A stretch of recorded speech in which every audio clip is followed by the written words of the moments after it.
सध्या आपण आचार्य अत्रे चौक या मेट्रो स्थानकावर आहोत आणि इथे पहिला पाऊस जो मुसळधार पाऊस झाला मुंबईमध्ये त्यामुळे काय नेमकी परिस्थिती आहे हे आपण दाखवतोय। पूर्णपणे आतमध्ये पाणी साचलेलं आहे। वायरिंग आपण बघतोय, खाली काही मशिनरीज बघतोय, इन आउट एंट्री करायच्या ज्या मशिनरीज आहेत त्या आपण खाली बघतोय आणि पूर्णपणे आपण बघतोय कशा प्रकारे आतमध्ये पाणी पूर्णपणे साचलेलं आहे। मेट्रो सेवा ही पूर्णपणे बंद करण्यात आलेली आहे।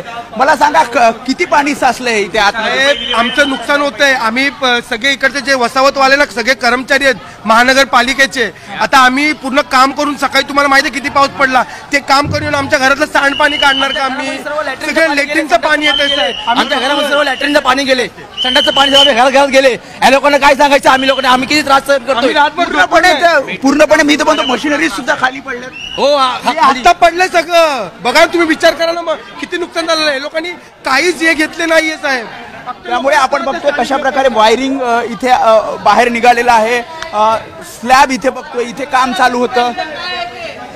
इथे सुद्धा काही ठिकाणी आपण बघतोय स्लॅब खाली पडलेला आपल्याला पाहायला मिळतोय आणि समोर पूर्णपणे ही मेट्रो सेवा जी दुसरा टप्पा आहे मेट्रो 3चा तो पूर्णपणे सध्या बंद करण्यात आलेला आपल्याला पाहायला मिळतोय। आणि ज्या प्रकारे आपण बघतोय संपूर्ण हे मेट्रो स्टेशन त्याच्या खाली आपण बघितलं कशा प्रकारे इथे सुद्धा काही ठिकाणी पडझड झालेली आपल्याला पाहायला मिळते।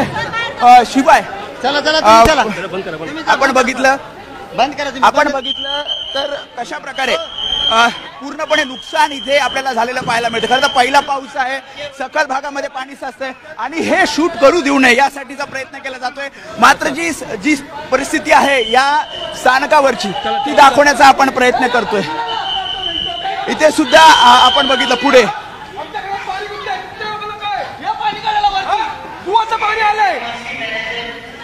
तुम्ही लोक बघता, तुमचं बघता, आमचं कोण बघणार? त्यामुळे स्थानिक सुद्धा परेशान आहेत, कारण पाणी सखल भागामध्ये साचलं आणि त्यामुळे काही ठिकाणी इथे जर बघितलं तर स्लॅबचा सुद्धा भाग खाली पडलेला आपल्याला पाहायला मिळतोय। काही ठिकाणी आता काम पुन्हा एकदा सुरू केलं जातंय, मात्र वेळ लागणार आहे, कारण ज्या प्रकारची स्थिती आहे पूर्णपणे म्हणजे आपण बघितलं तर इथपर्यंत हे सगळं पाणी अख्खं भूमिगत मेट्रोमध्ये हे पाणी साचलं। खरं तर उपाययोजना करायला हव्या होत्या जेणेकरून पाणी आतमध्ये साचणार नाही, मात्र सखल भागामध्ये ज्या प्रकारे पाणी साचलं त्यानंतरची ही स्थिती आपण बघतोय।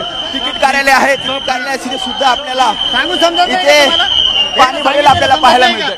कॅमेरामॅन विनय राजभर समी वेदांतने